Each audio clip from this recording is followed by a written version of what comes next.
হামলাবাড়ি পশ্চিমপাড়া জামে মসজিদ কমিটি ও যুব সংঘের উদ্যোগে আয়োজিত তাফসিরুল কোরআন মাহফিলের সম্মানিত সভাপতি, সম্মানিত ওয়াইজিনে কেরাম,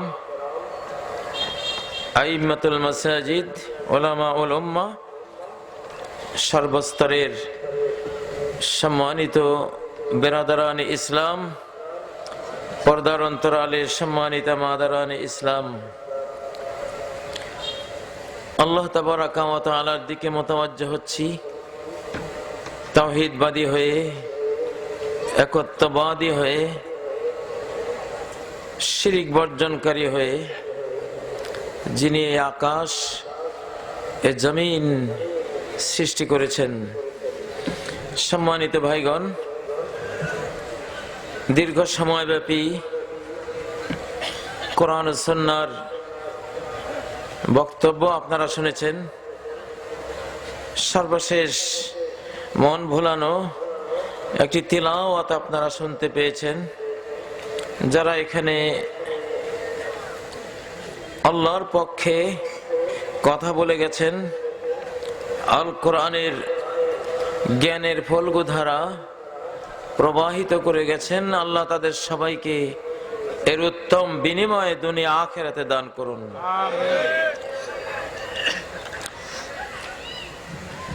আমি সংক্ষিপ্ত কিছু কথা বলে আপনাদের কিছু প্রশ্নের উত্তর দেব ইনশাআল্লাহ। বক্তব্য যথেষ্ট হয়েছে। এখানে আমার আগে কারি জনাব কারি মোহাম্মদ বেলাল হোসেন, তিনি একটি আয়াত তেলাওয়াত করেছিলেন। ইন্না ফি খালকিস সামাওয়াতি ওয়াল আরদি ওয়া ইখতিলাফিল লাইলি ওয়ান নাহারি লাআয়াতিন লিউলিল আলবাব। জ্ঞানবানদের জন্য আসমান জমিনের সৃষ্টি, দিবারাতের আগমন প্রস্থানে অনেক নিদর্শন রয়েছে। জ্ঞানী কারা? জ্ঞানীদের পরিচয় আল্লাহ নিজে দিচ্ছেন। জ্ঞানীদের সার্টিফিকেট দিচ্ছেন। আল কোরআনের সার্টিফিকেট পৃথিবীর সকল ইউনিভার্সিটির সার্টিফিকেটের চেয়ে শত লক্ষ কোটি গুণ ঊর্ধ্বে। ঠিক নয় কি?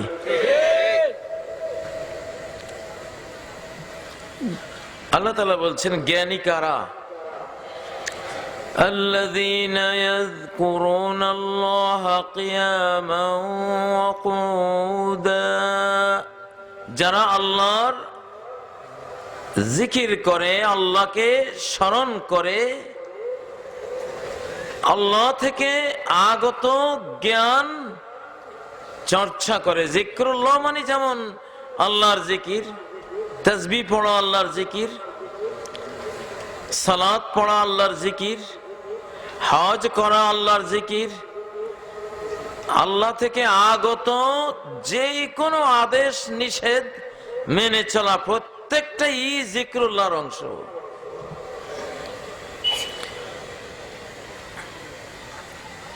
الذين يذكرون الله قياما وقعودا وعلى جنوبهم, তারা দাঁড়িয়ে, বসে, পাঁজরের উপরে শায়িত অবস্থায় আল্লাহর স্মরণ করে।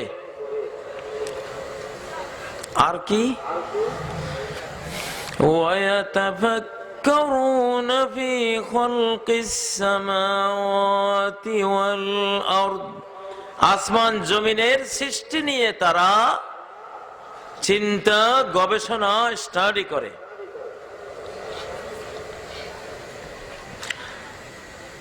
ইমাম ইবনে তাইমিয়া রাহিমাহুল্লাহ এই আয়াতের আলোকে সুন্দর একটি বিশ্লেষণ দিয়েছেন যে ইসলামী ইবাদত দু প্রকার। ইবাদত কয় প্রকার? দু প্রকার।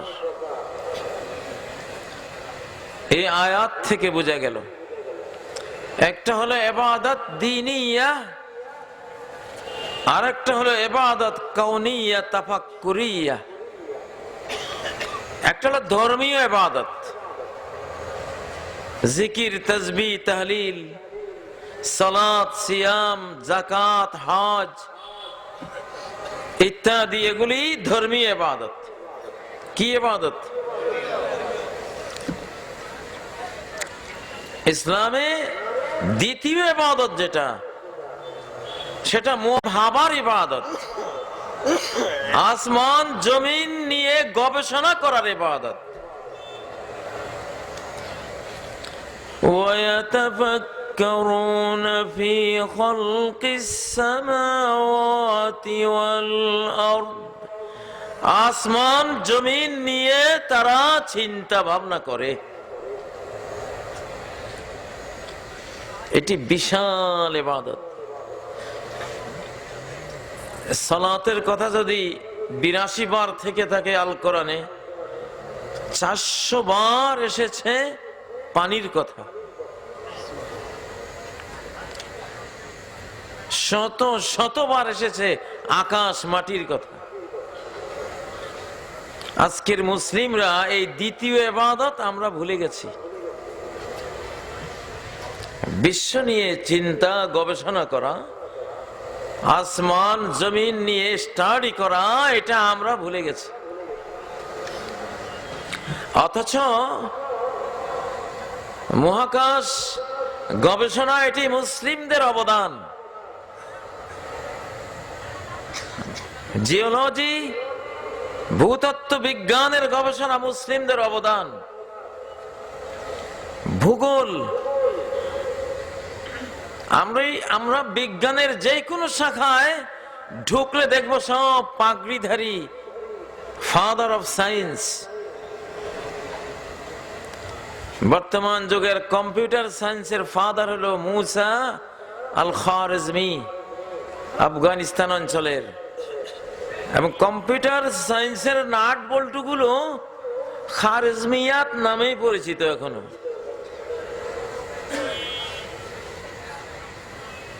মেডিকেল সায়েন্সের বাবা ইবনে সিনা, পাগড়িধারী আলিম। সার্জারির ফাদার, অপারেশন বিদ্যার বাবা ইবনুন নাফিস, পাগড়িধারী আলিম। এলজেব্রার ফাদার জাবের ইবনে হাইয়ান, পাগড়িধারী আলিম। বিশ্ব মানচিত্রের জনক আল ইদরিসি, পাগড়িওয়ালা আলিম। মুসলিম উম্মাহ যখন ধর্মীয় ইবাদত করেছে, তার পাশাপাশি চিন্তা, বিশ্ব মহাবিশ্ব নিয়ে চিন্তা গবেষণার ইবাদত করেছে, তখন গোটা পৃথিবী তাদের হাতে ছিল। ঠিক নয় কি? একটু আসমান জমিন নিয়ে কারা কারা ভাবতে রাজি আছেন? হাত তোলেন দেখি।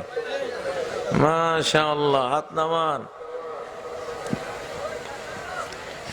এখানে উপস্থিত মেহমানদারি একটু করা যাক। আমাদের বিজ্ঞানী ভাইয়েরা আমাদেরকে দেখায় আকাশ বিশাল, 1150 কোটি গ্যালাক্সি মহাকাশে আছে। এক একটা গ্যালাক্সিতে 10,000 কোটি থেকে 30,000 কোটি গ্রহ তারা নক্ষত্র আছে। তার তুলনায় ওরা পৃথিবীকে দেখায় ছোট্ট, এতটুক, খুব ছোট, অসহায়, মিসকিন একটা গ্রহ। আমরা একটু চিন্তা করি, পৃথিবীটা কি আসলে এত ছোট যত ছোট তারা দেখায়? আমরা একটু গবেষণা করি। আল্লাহ কি বলছেন? ইন্না ফি খালকিস সামাওয়াতি ওয়াল আরদ, আসমান আর জমিনের সৃষ্টি। জমিনকে কিসের সাথে তুলনা করলেন? কিসের সাথে উল্লেখ করলেন? আসমানের সাথে।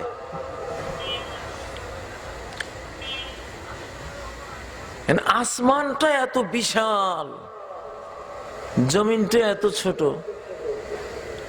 এক সূর্যই 13 লক্ষ পৃথিবীর সমান। এরকম 30,000 কোটি সূর্য এক একটা গ্যালাক্সিতে থাকতে পারে, তাহলে কত বিশাল।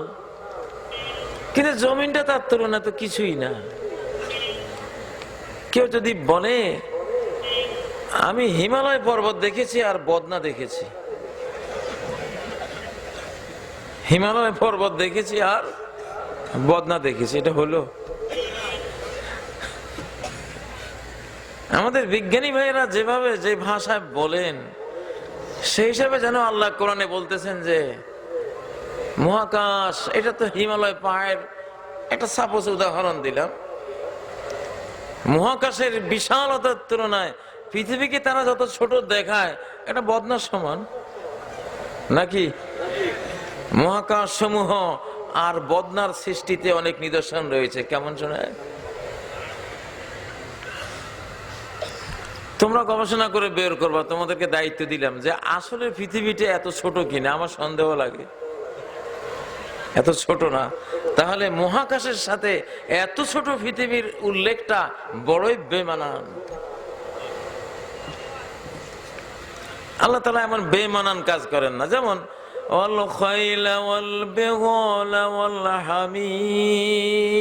ঘোড়া, খচ্চর, গাধা, তিনটা প্রায় সিমিলার, তাই না? কাছাকাছি। দেখো কসম সূর্যের আর সূর্যের আলোর, কসম চন্দ্রের, এমন চন্দ্র যখন সূর্যের পিছে পিছে যায়, চন্দ্র সূর্য মোটামুটি তাদের একটা গোত্রীয় মিল আছে নাকি নাই?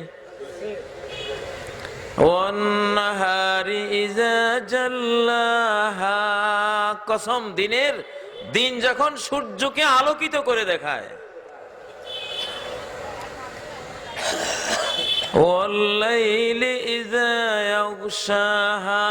কসম রাতের, রাত যখন সূর্যকে ঢেকে ফেলে। ম্যাচিং করা কি সুন্দর, প্যারালাল, সিমিলার, ঠিক না? কিন্তু পৃথিবী যদি এত ছোট হয় আর আসমান এত বিশাল, তো কেমন? হিমালয় পাহাড় আর বদনা। আফ্রিকা মহাদেশের মানচিত্র অনেক বিশাল, বিশ্বের সবচেয়ে বড় মহাদেশ হলো আফ্রিকা। কিন্তু তোমরা মানচিত্রে দেখবে আমেরিকা সবচেয়ে বড়। বর্তমান বিশ্বটা তো দাজ্জালে চালায়, দাজ্জাল অন্তরালে থেকে চালায়।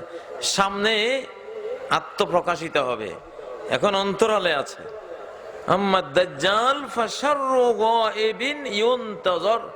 দাজ্জাল এক অদৃশ্য লুকিয়ে থাকা অনিষ্টের নাম, যেটা লুকোনো অবস্থা থেকে বের হওয়ার আমরা অপেক্ষায় আছি, লুকিয়ে লুকিয়ে কাজ করছে। এখনকার পৃথিবীতে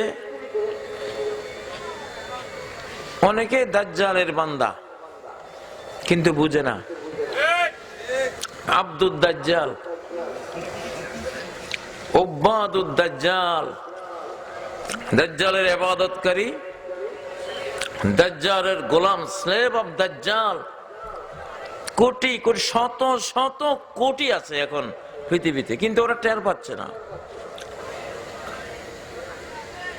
কারণ দাজ্জাল এসে বলবে আমি আল্লাহ, আমি আল্লাহ রব্বুকুম, আমি তোমাদের রব। সে নিজেকে আল্লাহ বলবে, রব বলবে। আল্লাহ রব বলার পিছনে তার লক্ষ্য কি? সবাই যাতে তাকে সেজদা করে। তাহলে সে সেজদা চায়, ইবাদত চায়। এখন যে বিশাল নেটওয়ার্ক দিয়ে সে বিশ্বকে হাতের মুঠে নিয়ে রেখেছে, উদ্দেশ্য মানুষ জানা অজানায় তার ইবাদত করুক। বিশ্ব ইতিহাসের সবচেয়ে বড় ফিতনা হলো সে। চলো আমি আসমান জমি নিয়ে একটু গবেষণা করি।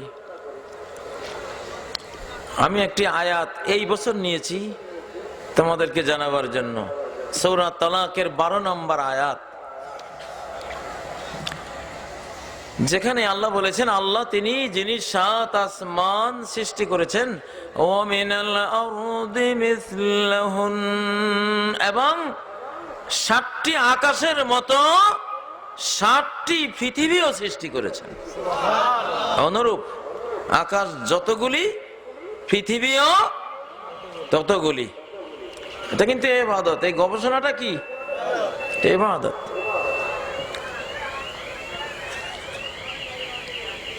7 পৃথিবী।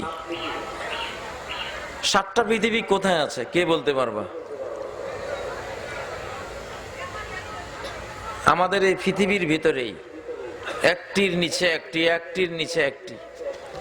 আসমান যেমন একটির উপরে একটি স্টেজ, তাই না?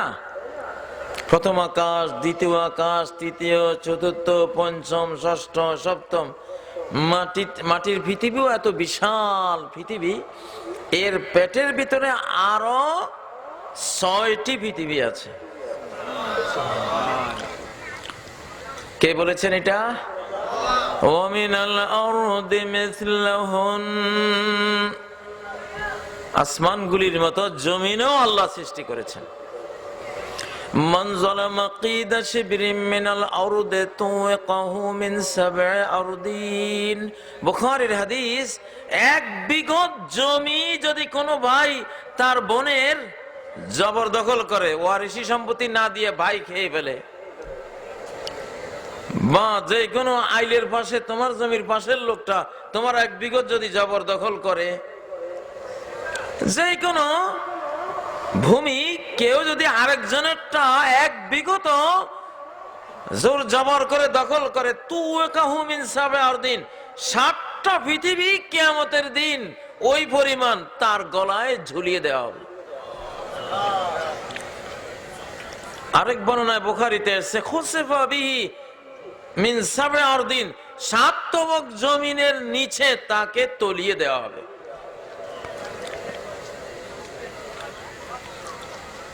তাহলে 7টা পৃথিবী কোথায়? নিচে। ইসলামিক সায়েন্টিস্ট যারা, তারা বলেছেন এই হাদিস সহিহ বুখারীর হাদিসে স্পষ্ট যে 7 জমিন তার গলায় ঝুলাবে, তার মানে 7টা জমিন একটার নিচে একটা, একটার নিচে একটা আছে। মাটির নিচে আকাশ আছে, মাটির নিচে চন্দ্র সূর্য আছে, স্পেস আছে, কোটি কোটি আল্লাহর মাখলুকাত আছে, সৃষ্টিরা আছে। হিটলার টের পেয়েছিলেন ইসলামের এই সায়েন্টিফিক ঘোষণার পথ ধরে। হিটলার দক্ষিণ মেরুতে অভিযান চালিয়েছেন বেশ কয়েকবার, এবং হিটলার কোথায় পালিয়েছে কোথাও খুঁজে পাওয়া যায়নি। এখন সন্দেহ করা হচ্ছে যে মাটির নিচের কোন এক পৃথিবীতে সে পালিয়ে চলে গেছে। এবং মার্কিন অ্যাডমিরাল রিচার্ড দ্বিতীয় বিশ্বযুদ্ধ শেষ হওয়ার 2 বছরের মাথায় 1947 সালে আমেরিকা, ব্রিটিশ সহ কয়েকটি বৃহৎ শক্তি হিটলারকে ধরার জন্য দক্ষিণ মেরুতে অভিযান চালায়, এবং হিটলার যে 2 মিলিয়ন তার বিজ্ঞানী সেনা দক্ষ সব পালিয়েছিল, এদের কয়েক লক্ষ এরা ধরে এনেছিল।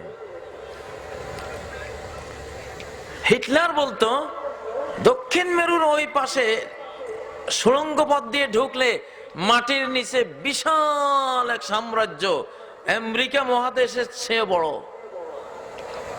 জার্মান আমেরিকা একসাথে করলে যায় চেয়ে বড়। ওই রাজ্যের নাম সাম্বালা, আর ওই রাজ্যের রাজধানীর নাম আগারতা, মাটির নিচে।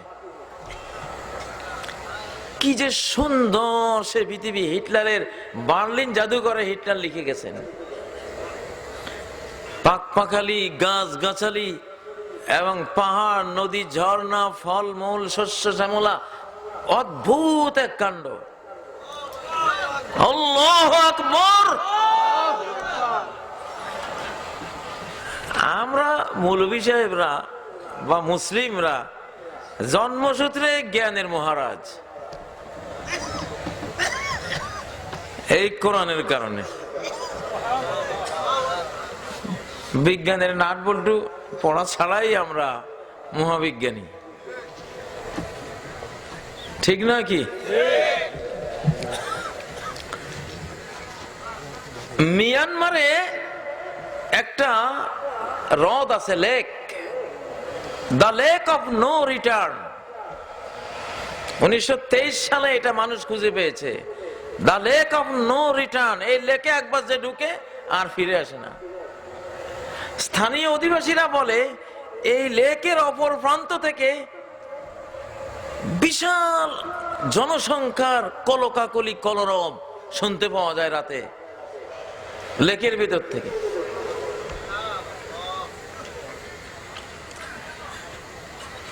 ভিয়েতনামের রাজধানী হ্যানয় থেকে 500 কিলোমিটার দক্ষিণে একটা গুহা আছে, সংদং গুহা, জঙ্গলের ভেতরে। ওটা দিয়ে নিচে তাকালে আকাশ দেখা যায়।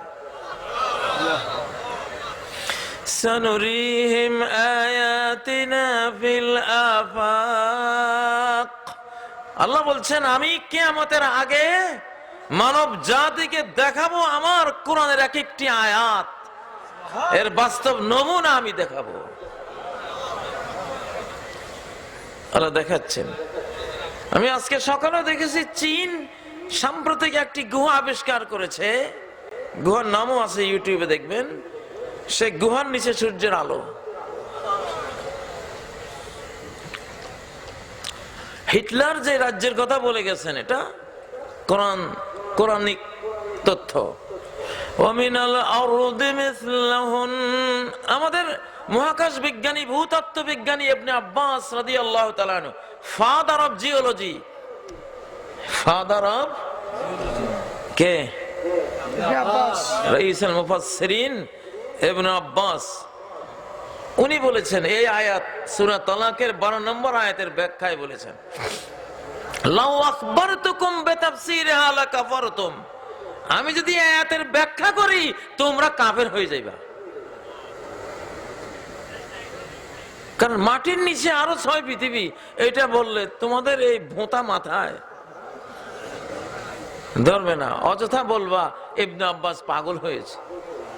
যেমন আমাকে নিয়ে অনেকে উক্তি করে, আমি যখন সায়েন্টিফিক টার্মগুলি ব্যবহার করে, যেটা আমাদেরই পূর্বপুরুষদের দেয়া সম্পদ ছিল।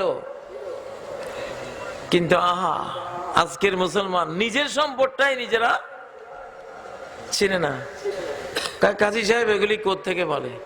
আরে আদার ব্যাপারই, তুই একটু জাহাজে উঠোস না,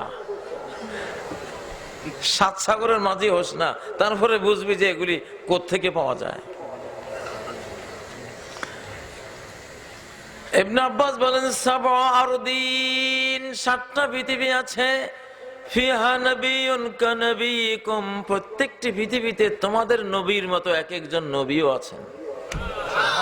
ও আদম কা আদম, তোমাদের আদমের মতো এক একজন করে আদম আছেন। ও নূহুন কানূহিন, তোমাদের নূহের মতো এক একজন নূহ আছেন সেই সব পৃথিবীতে। ও ইব্রাহিম কা ইব্রাহিম, তোমাদের ইব্রাহিমের মতো এক একজন ইব্রাহিম আছেন। ও মূসা কা মূসা, মূসার মতো এক একজন মূসা আছেন। ও ঈসা কা ঈসা, ঈসার মতো আরো 6 জন ঈসা আলাইহিস সালাম ওই পৃথিবীগুলিতে আছে। আল্লাহু আকবার। এতক্ষণে অরিন্দম কহিলা বিষাদে, ইয়াজুজ মাজুজ পালিয়েছে কোথায়? আমি আমার সারা জীবন কষ্টে ছিলাম এই ইয়াজুজ মাজুজ নিয়ে। এরা থাকে কই? এদের সংখ্যা 850কে যদি 1000 দিয়া গুণ করা যায়, যা হবে এর চেয়ে বেশি, ট্রিলিয়ন ট্রিলিয়ন। এরা থাকে কোথায়? আরদোগানের, আমাদের তুরস্কের প্রেসিডেন্ট আরদোগানের তুরস্ক তুর্কি জাতি, ইয়াজুজ মাজুজ তুর্কি জাতির এই বৃহত্তম অংশটা।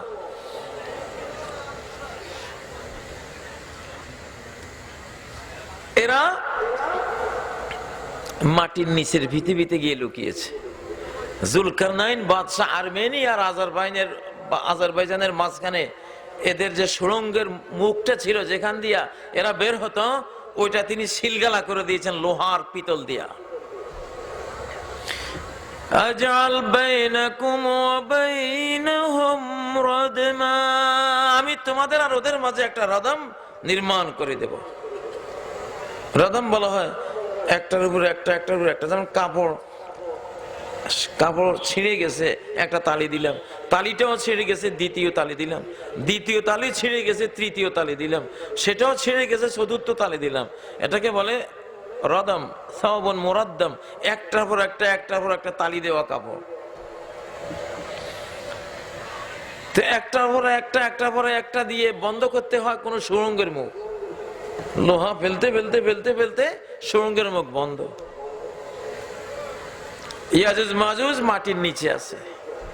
কোথায়?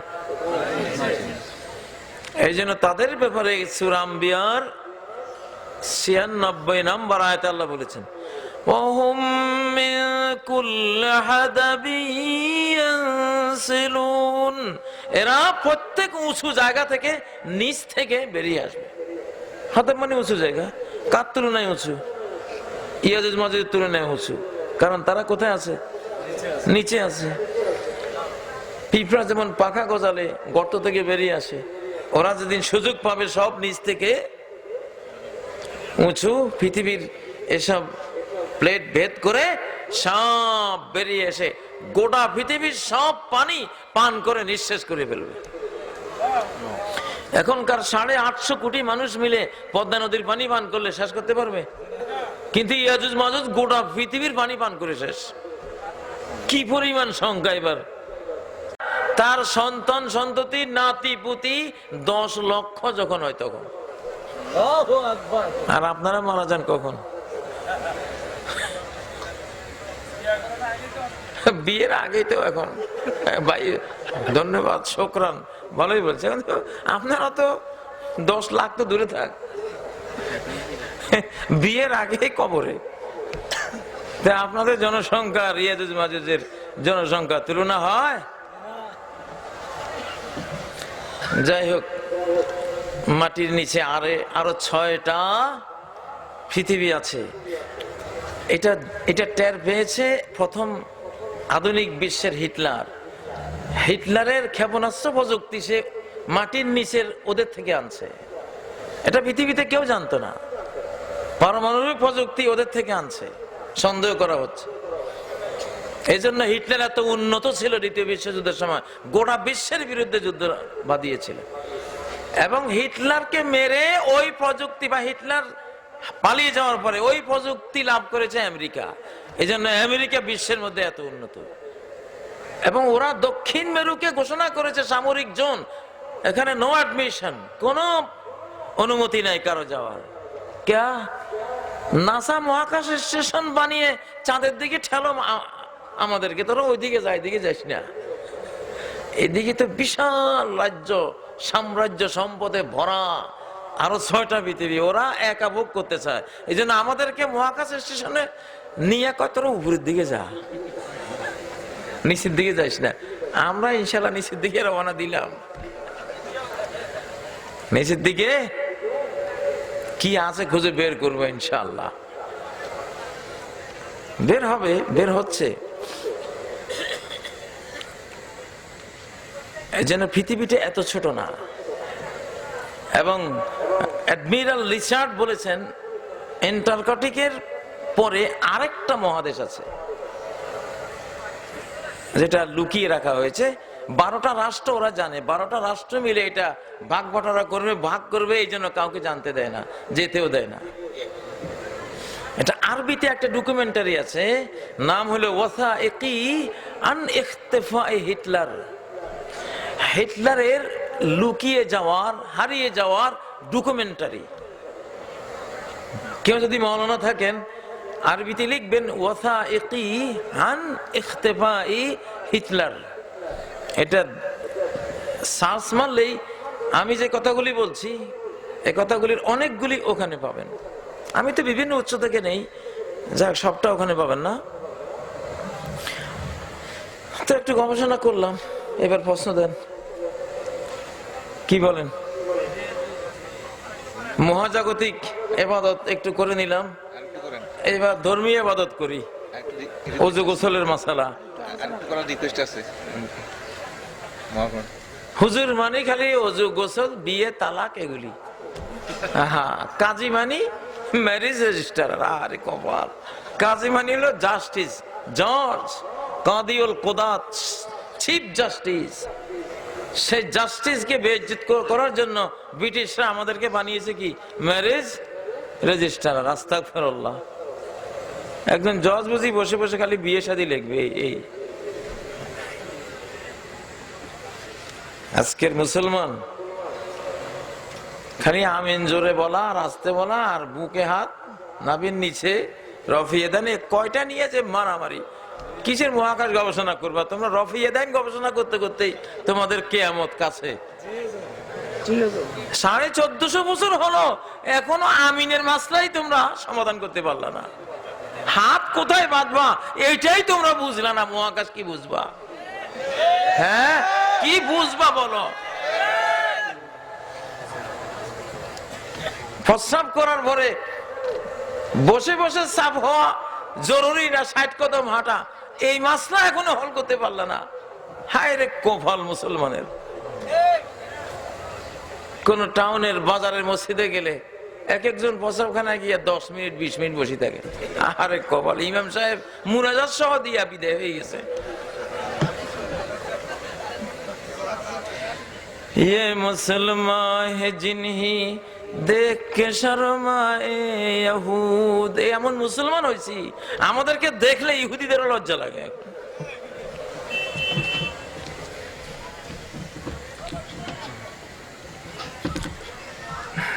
পূর্বের নবীদের কিতাব পড়া জায়েজ নাই কেন? পূর্বের নবীদের কিতাবের সমস্ত বক্তব্য নিউ ভার্সনে চলে এসেছে। সেই নিউ ভার্সনের নাম কি? ডাক্তার সাহেব যখন প্রেসক্রিপশন যেটা জানুয়ারিতে দিয়েছেন, যখন ফেব্রুয়ারি 1 তারিখে আরেকটা দেন, তো আগেরটা কি কাজে লাগে? নতুনটা নাকি? এখন যদি নতুনটা পাওয়ার পরে আপনি পুরনটা নিয়ে থাকেন আর আপনি মারাত্মক ক্ষতিগ্রস্ত হন, তাহলে ডাক্তারকে কি দোষ দিবেন?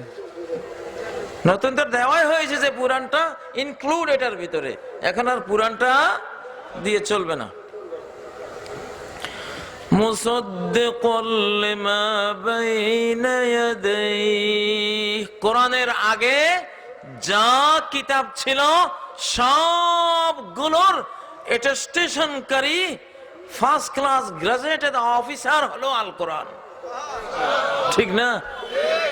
তাওরাতকে সত্যায়ন করছে, জাবুরকে করছে সত্যায়ন, ইনজিলকে সত্যায়ন করছে। অতএব আগের গুলিতে দরকার নাই, সব লেটেস্ট ভার্সনের ভিতরে নিয়ে আসা হয়েছে।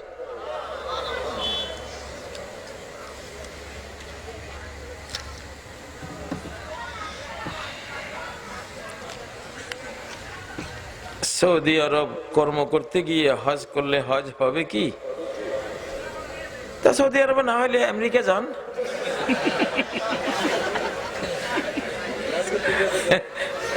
মানে আপনার প্রশ্নের কারণটা বুঝছি যে ঘর থেকে নিয়ত করে বের হতে হবে, নাওয়াইতুয়ান আহুজ্জা ফি হাযাল আম, কারণ ওই নাওয়াইতুর অভ্যস্ত তো, নিয়ত ছাড়া কাজ করতে গিয়েছি, এখন হজ করলে হবে কিনা? ওটা তো আরো উত্তম, ভালোভাবেই হবে ইনশাআল্লাহ। কেন হবে না? যেই ব্যক্তি কাবাতে পৌঁছতে পারে, কোন মতে পৌঁছতে পারলেই হলো, যেইভাবে পৌঁছুক, নিয়ত করে পৌঁছুক আর বিনা নিয়তে মক্কা থেকে সৌদি আরব থেকে পৌঁছুক, পৌঁছতে পারলেই তার হজ হয়ে যাবে ইনশাআল্লাহ। জানাজার নামাজে হাত উঠানো যাবে কি? তো কি মহাকাশ গবেষণা করবো তোমরা? তোমরা জানাজার হাত উঠানো নিয়ে এখনো পড়ে আছো। হায় রে কপাল, এটার কোনো স্ট্রং দলিল নাই জানাজাতে হাত তোলার। আল্লাহু আকবার বলে হাত বেঁধে করে ফেলার পক্ষেই আমল এবং বর্ণনা বেশি। 1-2 জন সাহাবী থেকে হাত তোলার হাদিস এসছে কিন্তু খুব স্ট্রং না, অতএব আমরা যেভাবে আমল করি ঠিক আছে। হ্যাঁ, তারাবির নামাজ 8 রাকাত নাকি 20 রাকাত?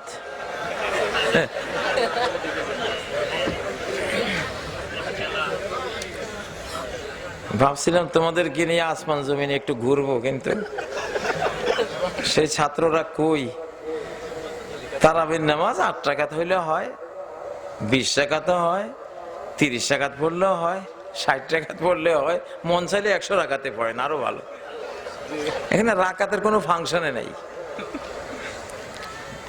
এখানে সময়ের ফাংশন। 4 ঘন্টা, 6 ঘন্টা, 8 ঘন্টা, 3 হাল সে খালি নেই। নবী সাল্লাল্লাহু আলাইহি ওয়াসাল্লাম পড়তেন, কোরআন বলছে আদনা মিন সুলুসাইল লাইলি, আপনি রাতের এই নফলটি পড়েন প্রায় 2/3 সময় নিয়ে। 12 ঘন্টা রাত হলে প্রায় 8 ঘন্টা। তাহলে তারাবি একটা হওয়া উচিত কয় ঘন্টার? 8 ঘন্টার। ঘন্টার হিসাব, রাকাতের হিসাব নাই। 2 রাকাতে 8 ঘন্টা কাটান না, সমস্যা নাই।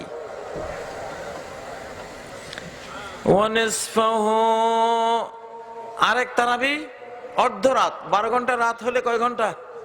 6 ঘন্টা ভাবি পড়েন। আমি বানিয়ে বলছি না, কোরআন বলছে। রাতে 3/1 কিয়ামুল লাইলের পিছনে দাও। 12 ঘন্টা রাত হলে 4 ঘন্টা, কয় ঘন্টা? ঝগড়া হওয়া উচিত, হুজুর তারাবি কি 4 ঘন্টাটা ভালো না 6 ঘন্টাটা না 8 ঘন্টাটা ভালো? এই বাঙালি এত চালাক, এই প্রশ্নটা আজ পর্যন্ত কেউই করলো না। আমারে জানে যে মহাবিপদ, কারণ যদি বলে কমপক্ষে 4 ঘন্টা, কি উপায় হবে? বুঝলেন না, রাকাত দিয়ে কিচ্ছু হবে না। এখানে সময়, কোরআন সময়কে গুরুত্ব দিয়েছে, আপনারা রাকাতকে গুরুত্ব দেন কেন? কোরআন তো রাকাতের কোনো উল্লেখই করে নাই। কোরআন উল্লেখ করেছে রাতের 2/3, অর্ধেক 1/3, 3টা। তারাবি নিয়ে গবেষণা হলে, ঝগড়া হলে এই 3টে নিয়ে হওয়া উচিত।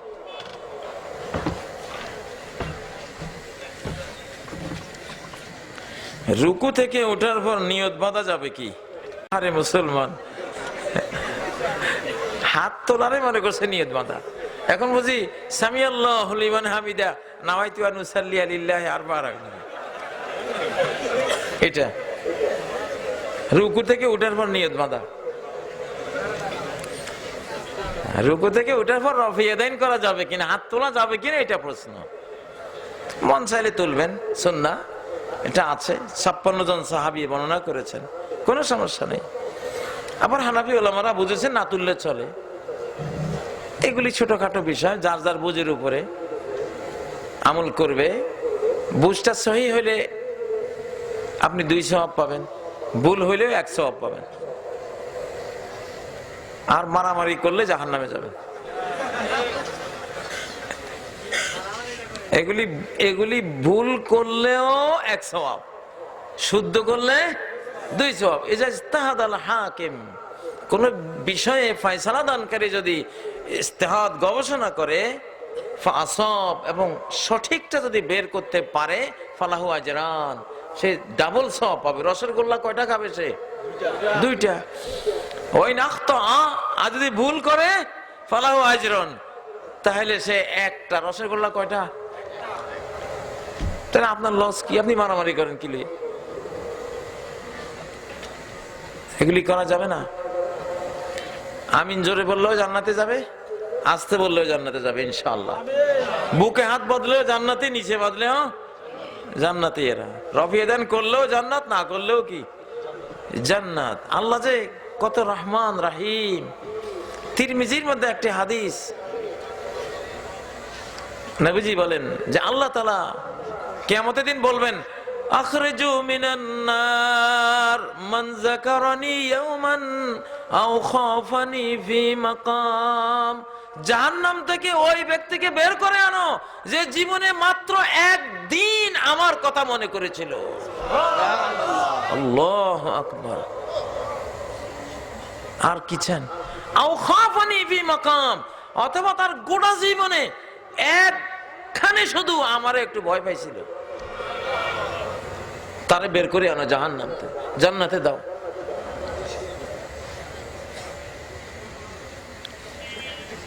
আরেকজনের কাছে খারাপ লাগছে যে এত সহজ এইভাবে জান্নাত দিয়ে দিব আল্লাহ। উনি প্রশ্ন করছে কি, যদি শিরিক করে, আর বাবারে এখানে শিরিক করলেও তো সে জান্নাতে যাবে, তোমার সমস্যা কি? আল্লাহ যদি বলে আমি গৃহস্থ, আমি রাজি আমার গোলামের উপরে, তুই কে? হু আর ইউ?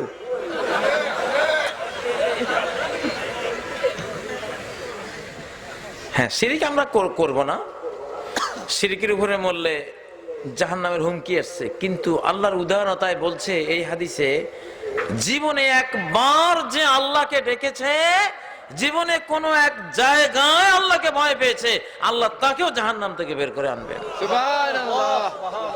এ সংক্রান্ত অনেকগুলি হাদিস আছে, আশাটা বড় রাখতে হবে।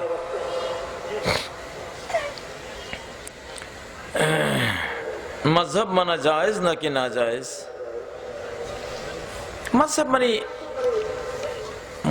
ফকি মুজতাহিদদের মতামত, কোন মাসআলা বিষয়ে তাদের মতামত, আলেমদের মতামত সহিহ হলে মানা জায়েজ নাকি না জায়েজ?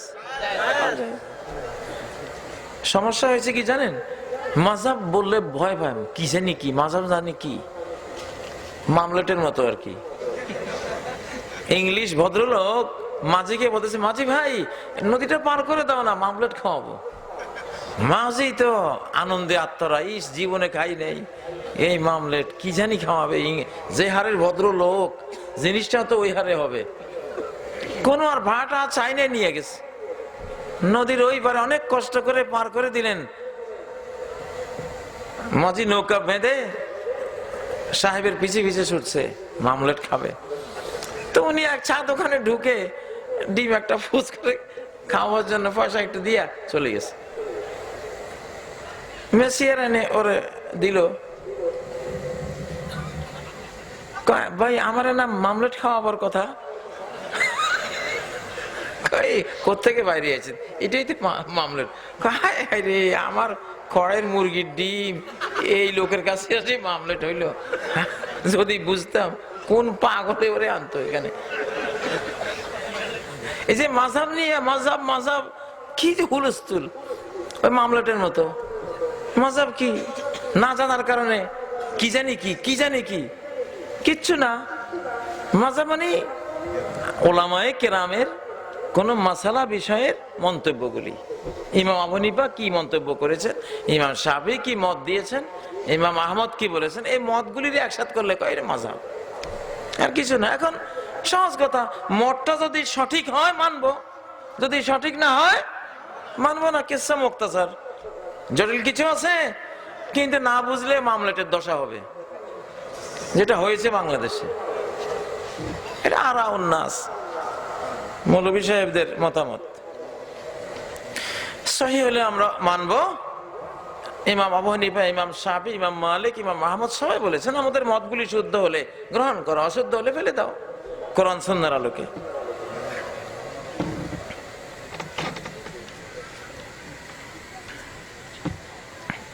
এক আলেম বলেছেন হাইয়া আলাস সালাহ বলার পর দাঁড়ানো নাকি সুন্নাতে মুআক্কাদা, এটা কতটুকু সহি? এটা উনি বলেছেন হাইয়া আলাস সালাহ মুআক্কাদা, এটা আলেমরা কেউই বলেনি, কোন মাযহাবে আসলে বলেনি। ইমাম আবু হানিফা, শাফি, মালিক, আহমদ কারো থেকে এটা পাওয়া যায়নি। এটা মোটামুটি ওয়াইড প্রশস্ত মাসালা। ইমাম সাহেবকে লা তাকুমু হাত্তা তারাউনি, আমাকে না দেখে দাঁড়িয়ে না। ইমাম সাহেবকে আসতে আমরা দেখলাম, দাঁড়িয়ে গেলাম, চলবে, এটা সুন্নাহ। অথবা বসে আছি, ইমাম সাহেব ঢুকলেন, একামত শুরু হলো, হাইয়া আলাস সালাহ ফলার সময় আমরা উঠলাম, এটা চলবে। অথবা তখনও উঠলাম না, কাদ কামাতিস সালাহ যখন বললো তখন উঠলাম, এটাও চলবে। আপনার সামনে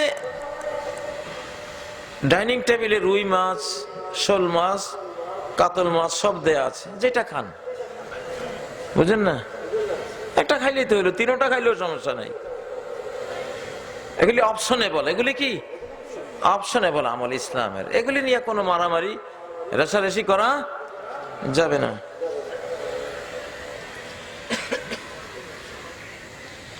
স্ত্রী এককভাবে স্বামীকে তালাক দিলে কোরআন হাদিস মতে বিধান কি? স্বামীকে তালাক দেয়া যায় না।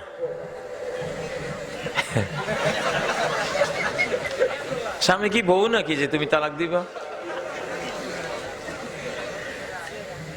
এটা বাংলাদেশে এটা একটা ভুল কথা। প্রশ্নটা হবে, স্ত্রী কি নিজেকে নিজে তালাক দিতে পারবে? তালাকে তাহউইদ স্বামী যদি অথরাইজ করে, যেই শর্ত সাপেক্ষে, যেই ভরণ পোষণ, তোমার সেবা, তোমার যা লাগে সব আমি দেব বলে শর্তে রাজি হয়ে বিবাহ করেছি, এসব শর্ত লঙ্ঘন হলে আমি তোমাকে ক্ষমতা অর্পণ করলাম, তাহউইদ করলাম, অথরাইজ করলাম, তুমি নিজেকে নিজে এক তালাক দিয়ে আমার থেকে চলে যেতে পারবে। এটা ইসলামে বৈধ।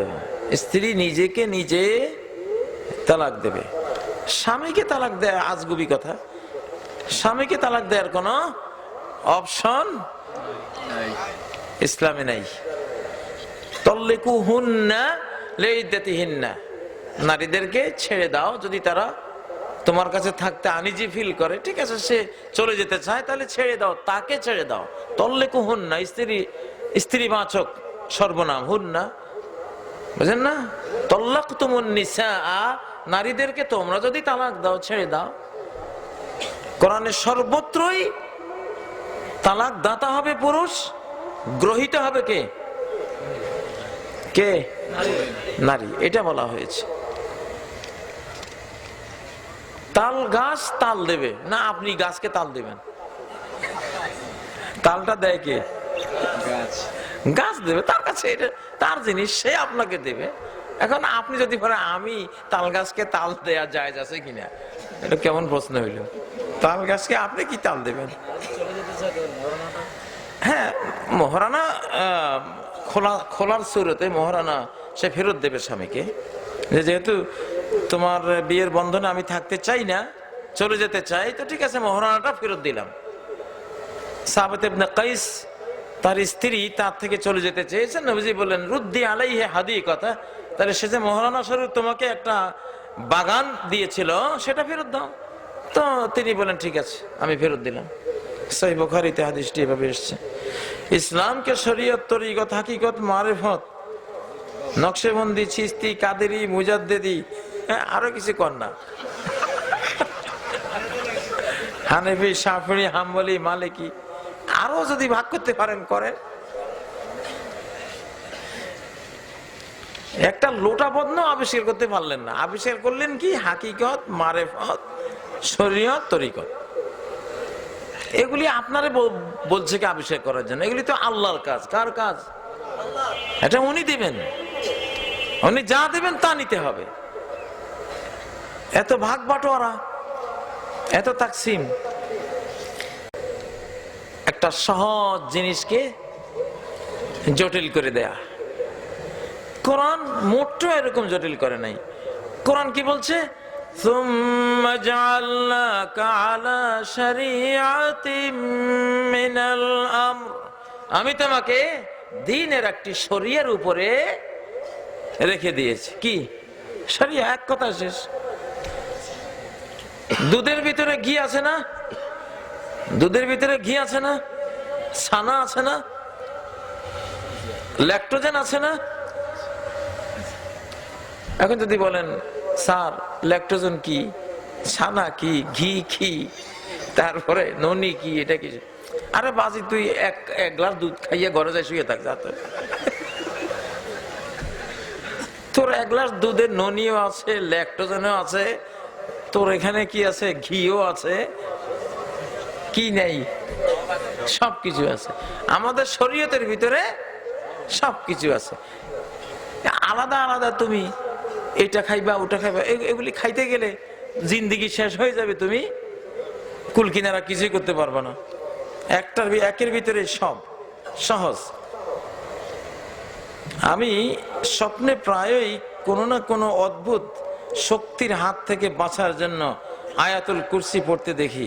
কোনো কোনো সময় পড়তে খুব কষ্ট হয়, আবার কোনো কোনো সময় সহজ হয়। এর ব্যাখ্যা কি? ব্যাখ্যা করলে তোমাকে একটা জিন ডিস্টার্ব করতেছে, জিন আছে না, জিন তো আমাদের চারপাশে থাকে, জিন শয়তান ওরা ডিস্টার্ব করতেছে।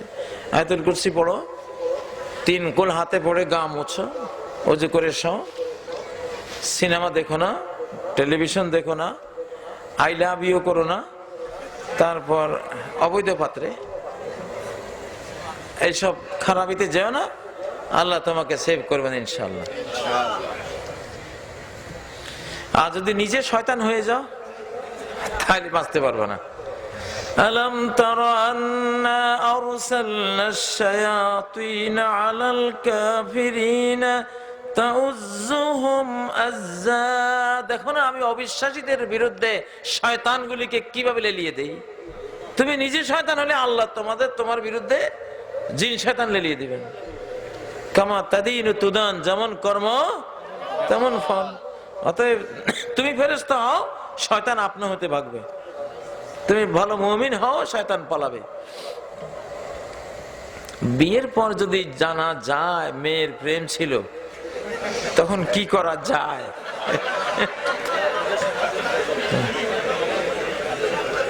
আর যদি এটা জানা যায় ছেলেরও প্রেম ছিল,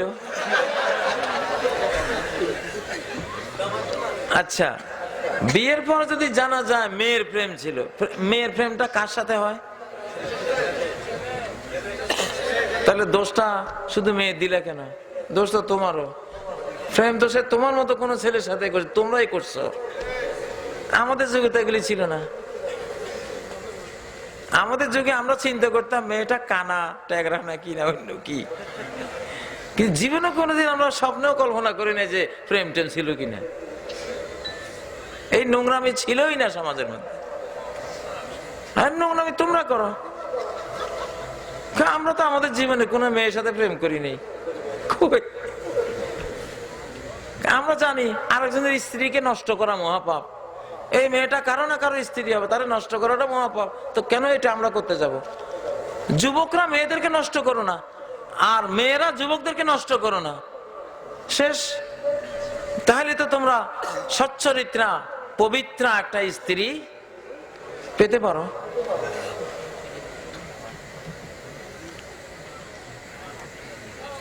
মোবাইলের স্ক্রিনে কি কোরআন পড়া যাবে? মোবাইল স্ক্রিনে তো অনেক সময় খারাপ পিকচার আসে। কোরআন পড়া যাবে, কিন্তু আমার পরামর্শ হলো যুবকরা তোমরা আরো ম্যাচিউরড হয়ে মোবাইল নেবা, এর আগে নিও না। মোবাইল দাজ্জালের প্রযুক্তি, অবশ্যই দাজ্জালের প্রযুক্তি। মেয়েগুলির ছবি নিয়ে এখন একটা অ্যাপ বের করে দিছে, পোশাক খোসাবার। একটা মেয়ের ছবি নিয়ে কিভাবে উলঙ্গ, একটা বাটন চিপবে বা একটা ক্লিক করবে, মেয়েটার পুরা ছবি নাই, সে উলঙ্গ। ছবি তোলা হারাম এই জন্যই। আল্লাহ তাআলা তো কোন যুগে কি হবে আল্লাহ সব জানেন। এই জন্য আসলে ছবির ব্যাপারে আমরা মত এখন পাল্টাতে হচ্ছে। ছবি দিয়ে যে ভয়াবহ কর্ম শুরু হয়েছে, আসলে ছবি জায়েজ হওয়ার কোনো শুরুতে নেই। আসলে আপনার স্ত্রীকে আপনি যত ড্রেস পরালেন, এনআইডি কার্ডের জন্য ছবি নিল, বা হজে যাবে ছবি নিল, বা কোথাও নিল, ছবিকে তো মুহূর্তেই উলঙ্গ করে ফেলল। এত নোংরা অসভ্যতা পৃথিবীতে আগে কখনো ছিল না। মানুষ বিবস্ত্র হতে পারে, এটা টয়লেটে অথবা স্বামী স্ত্রীর মশারির নিচে, ওরা এটা ওখানে সুন্দর। এটা পৃথিবীর আর কোথাও সুন্দর না, চরম অসুন্দর এবং কদর্য, কুৎসিত। এই কাজগুলো যারা করে তারা ইবলিস। ইবলিসে এই কাজ প্রথম করেছিল। আদম হাওয়াকে তাদের বস্ত্র কেড়ে নিয়েছিল জান্নাতে। প্রথম যেই বিপর্যয় সৃষ্টি করেছিল মানব জাতির বিরুদ্ধে, সেটা হলো পোশাক খুশিয়ে নেয়া। সেই কাজ এখন শুরু হয়েছে। মোবাইল কিনলে, এটা হাতে থাকলে তোমার মন চাইবে যে, একগুলি যুবক দেখি মোবাইলে বসে বসে এখন তারা উস্তাদি করতেছে, শিক্ষকতা করতেছে যে কিভাবে বস্ত্র ফেলে দেওয়া যায়। তুমি কি জানো? তাহলে আসো আমি জানাই দিই। কি ভয়াবহ অবস্থা এগুলি।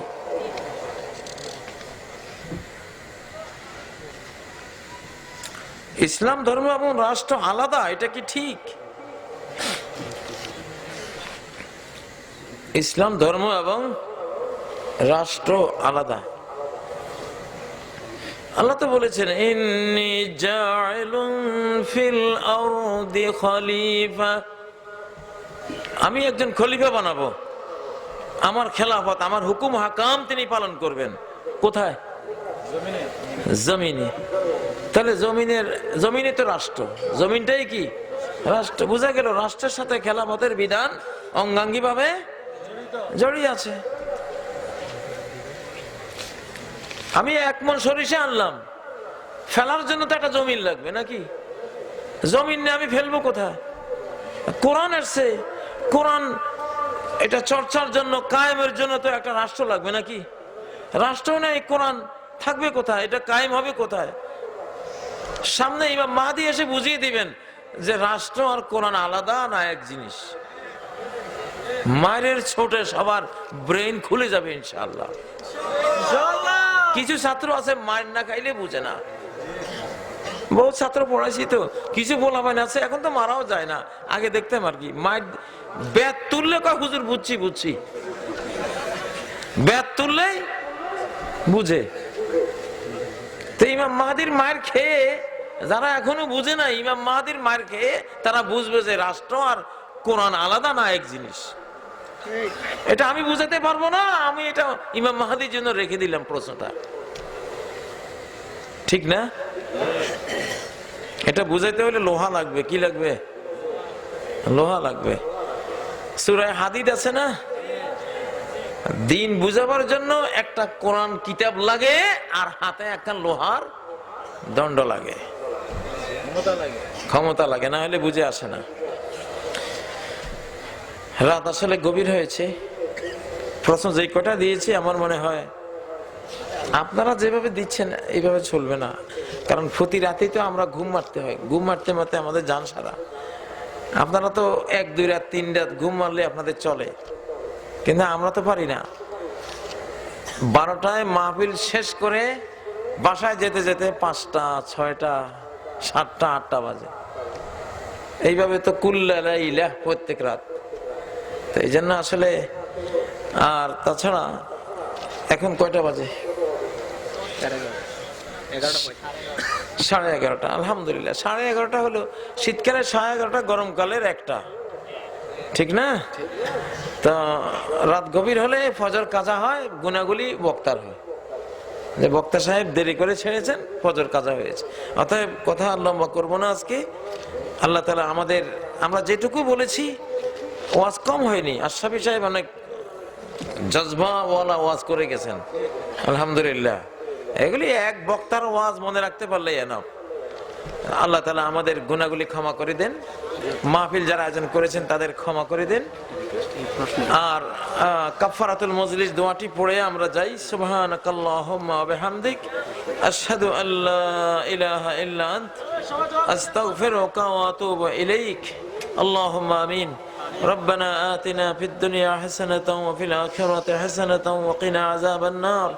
ربنا تقبل منا إنك أنت السميع العليم وتب علينا إنك أنت التواب الرحيم. أي الله محفل के कबूल करें। এই মাহফিল আপনার জন্য যারা আয়োজন করে পরিশ্রম করে, আল্লাহ তাদেরকে কবুল করেন, তাদের সমস্ত গুনাহ খাতা ক্ষমা করেন, তাদের নেক আমলগুলি কবুল করেন। আমরা যারা এই মাহফিলে এসেছি, বক্তব্য দিয়েছি আর যারা শুনেছি তাদেরকে কবুল করেন। আল্লাহ আমাদের জীবনকে পবিত্র জীবন বানান, ঈমানি জিন্দেগি বানান। আল্লাহ আমাদের মধ্যে যারা অসুস্থ আছেন তাদেরকে সুস্থতা দান করেন, যারা অভাবগ্রস্ত আছেন অভাব দূর করেন, বিপদগ্রস্ত আছেন বিপদ থেকে পরিত্রাণ দান করেন। আল্লাহ উম্মতে মুসলিমাকে ঐক্যবদ্ধ করে দেন, আল্লাহ আমাদেরকে এক করে দেন, আল্লাহ ভাতৃত্ববোধ জাগ্রত করে দেন আমাদের মধ্যে। যে যুবকরা মিলে এই অনুষ্ঠানটি আয়োজন করেছেন, আল্লাহ যুবকদেরকে ভালো হালাল জীবিকা উপার্জনের তৌফিক দেন, আল্লাহ পরীক্ষাগুলিতে ভালো রেজাল্ট করার তৌফিক দেন, তাদের ভবিষ্যৎকে উজ্জ্বল করে দেন। আল্লাহ সামনে যেই বিশ্বব্যাপী ইসলামী খেলাফত আসবে, ইসলামী খেলাফতের কর্মী বানিয়ে দেন এক একজনকে আল্লাহ, কোরআনের ছাত্র বানিয়ে দেন আল্লাহ, দলমত নির্বিশেষে সবাইকে ইসলামের দিকে, কোরআনের দিকে নিয়ে আসেন আল্লাহ। سبحان ربك رب العزة عما يصفون وسلام على المرسلين والحمد لله رب العالمين.